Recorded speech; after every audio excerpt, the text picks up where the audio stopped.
Oke, masih tentang lingkaran, cuma kita akan membahas tentang sudut-sudut yang terkait dengan lingkaran. Pertama adalah kalau misalnya kita punya lingkaran, kita punya titik pusat juga. Nah, kita tarik dua buah jari-jari sehingga terbentuk suatu sudut. Nah, kita namakan sudut itu sebagai sudut pusat. Lalu, kalau misalnya kita buat suatu tali busur, dengan kakinya itu sebetulnya nggak harus menempel sih. Maka sudut ini kita namakan sebagai sudut keliling. Khusus ketika kaki dari sudut keliling dan sudut pusat itu menempel, atau dalam istilah lainnya sudut keliling dan sudut pusat menghadap busur yang sama, maka berlaku sudut pusat sama dengan 2 kali sudut keliling. Mengapa demikian? Untuk pembuktiannya sendiri sebetulnya perlu dibagi menjadi beberapa kasus. Kita akan coba buktikan salah satu kasusnya dulu, yaitu kasus ini. Ketika ya bentuknya kayak gini, kita coba buat tali busur lainnya. Kita misalkan, ini kita bagi juga. Kita misalkan ini A, kita misalkan ini B, sedangkan ini adalah C. Nah, kalau misalnya ini A, ini juga A. Kenapa? Karena kan segitiga ini itu sama kaki. Sama-sama panjangnya itu, yang ini panjangnya jari-jari, yang ini juga panjangnya adalah sama kayak jari-jari. Sehingga kalau misalnya sudut ini adalah A, maka sudut ini juga A. Kalau sudut ini adalah B, maka sudut ini pun juga adalah B. Kalau kita misalkan sudut ini C, maka sudut yang kanan pun harus sama dengan C. Karena, ya sekali lagi, ini segitiganya sama kaki. Kita lihat di sini. A tambah B tambah B tambah C tambah C tambah A, itu kan adalah jumlah semua sudut yang ada pada segitiga yang besar ini. Atau 2A tambah 2B tambah 2C, itu adalah jumlah sudut pada segitiga, yaitu 180 derajat. Jadi A plus B plus C sama dengan, ya kita bagi 2 aja. Yang ruas kiri kita bagi 2 dan ruas kanan kita bagi 2, maka kita dapatkan A plus B plus C sama dengan 90 derajat. Kita misalkan ini sebagai X. Tinjau bahwa X tambah C tambah T juga adalah jumlah total sudut dalam segitiga, atau nilainya sama dengan 180 derajat.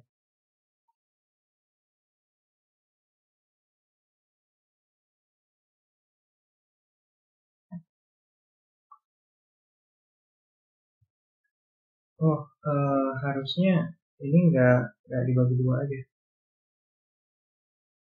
Kita biarkan aja kayak gitu.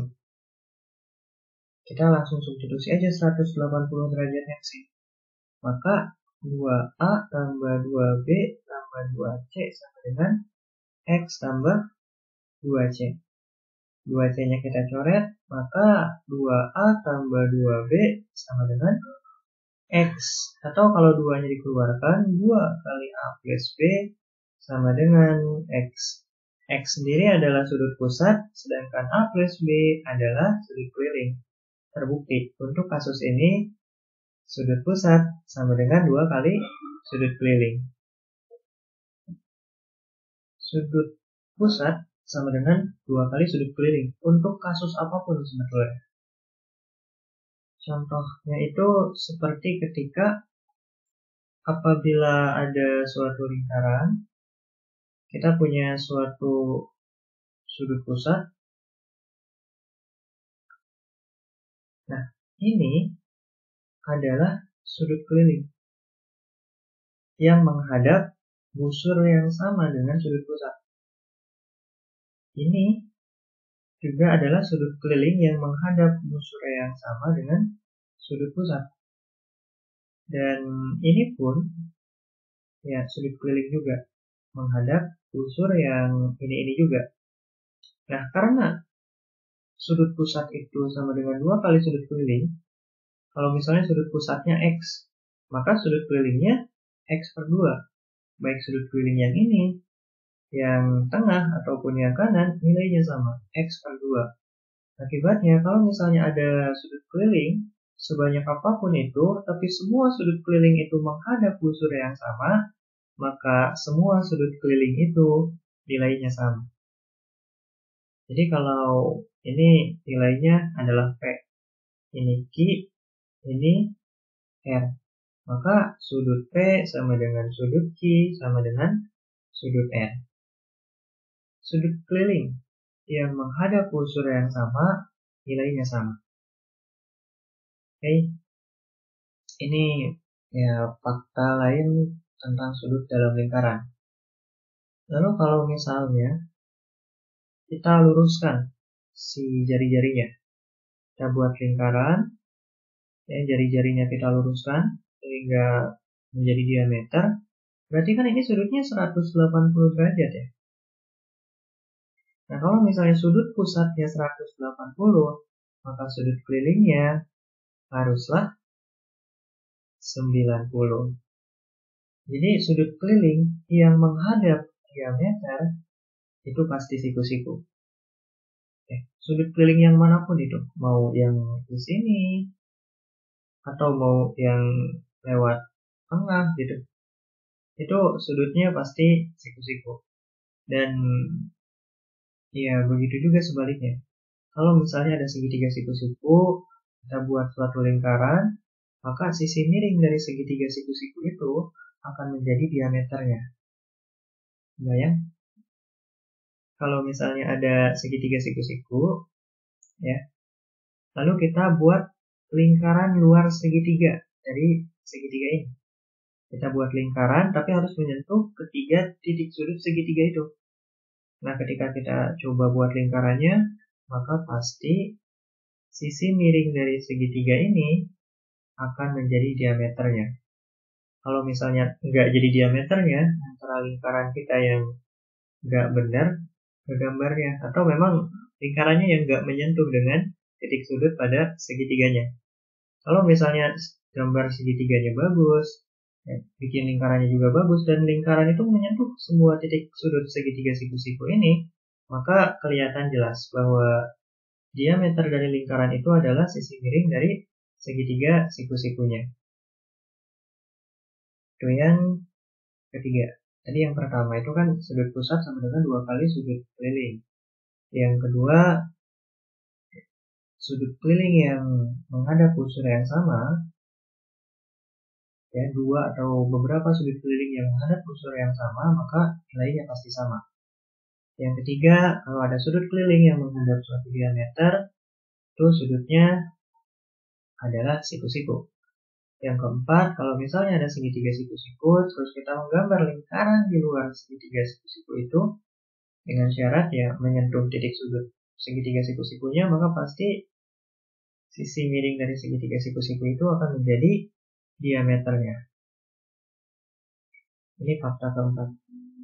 Fakta kelima, kalau misalnya kita buat lingkaran, kita buat semacam kupu-kupu di dalam lingkaran itu, ya, walaupun sayapnya besar sebelah tidak masalah, atau bahkan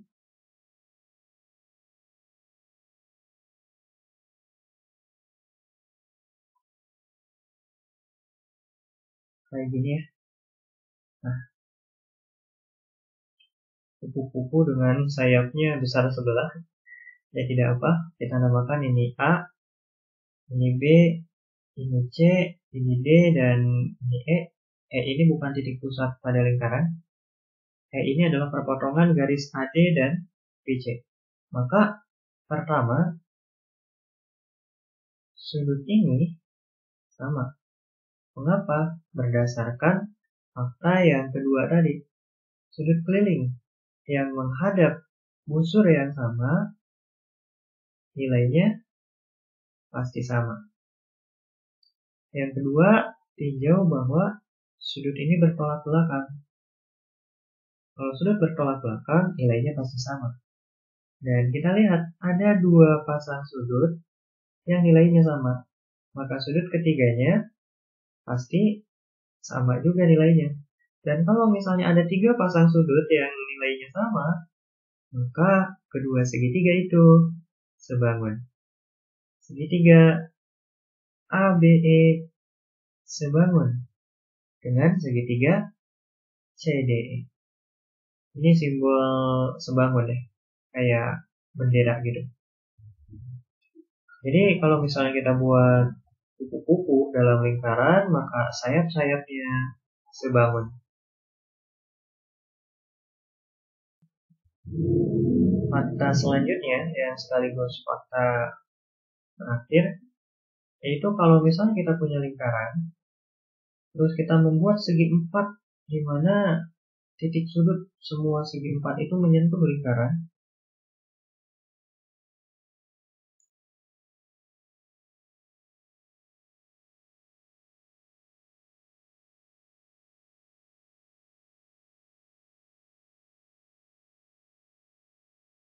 Bebas gambar segi 4-nya.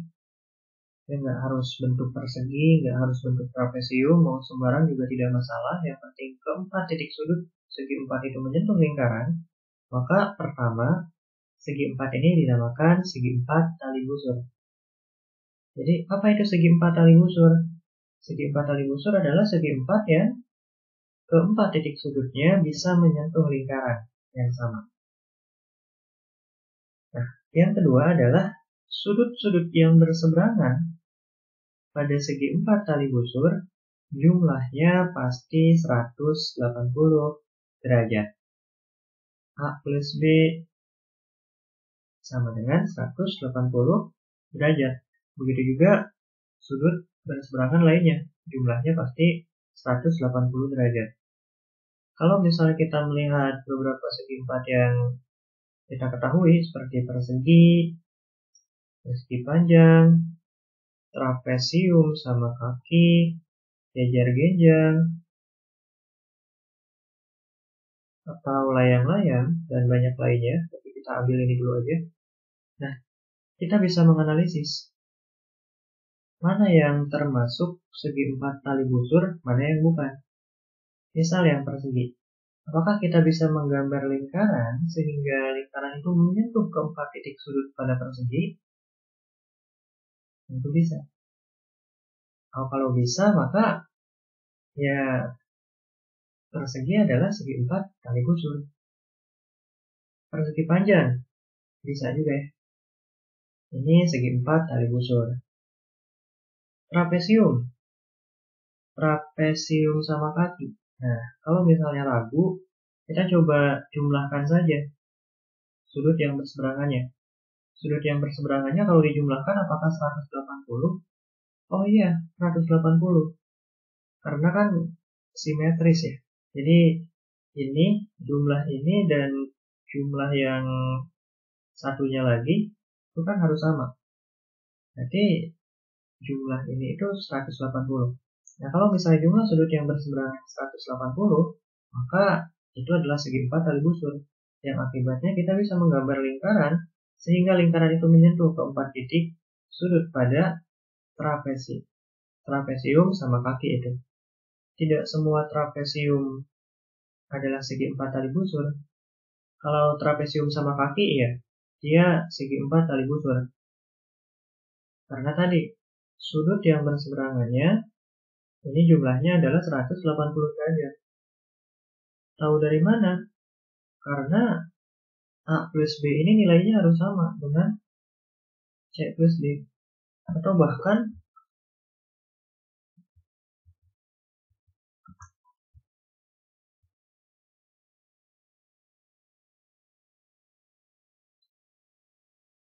karena ini trapesiumnya adalah sama kaki, kalau ini nilainya adalah A, maka yang ini juga nilainya A. Kalau yang kiri ini di bawah nilainya B, maka yang kanan bawah juga nilainya B. 2A plus 2B sama dengan 360. Total jumlah sudut dalam segi 4 adalah 360 derajat. 2A tambah 2B 360, maka A plus B-nya sama dengan 180. Sudut yang berseberangannya jumlahnya 180, yang akibatnya trapesium sama kaki itu segi 4 tali busur. Tapi kalau jajar genjang ini jelas ya. Kelihatan jelas kalau jumlah ini dan ini itu kecil, sedangkan jumlah ini dan ini itu besar banget. Maka kita tidak bisa membuat lingkaran sehingga lingkaran itu menyentuh ke 4 titik sudut pada jajar genjang. Sulit ya. Tidak bisa. Begitu juga dengan layang-layang. Ya. Kita tidak bisa membuat lingkaran sehingga lingkaran itu menyentuh ke 4 titik sudut pada layang-layang. Kecuali memang kalau layang-layangnya disesuaikan gitu, sehingga sudut yang berseberangannya jumlahnya adalah 180. Kalau itu ya mungkin aja bisa. Ininya diperpanjang gitu. Terus diperpendek ke bawah sehingga nanti jumlah sudut yang berseberangan jadi 180. Ya, itu bisa nanti. Nah, ini kurang lebih hubungan antara sudut dengan lingkaran, ya. Hal-hal terkait sudut yang ada pada lingkaran. Oke, paham ya?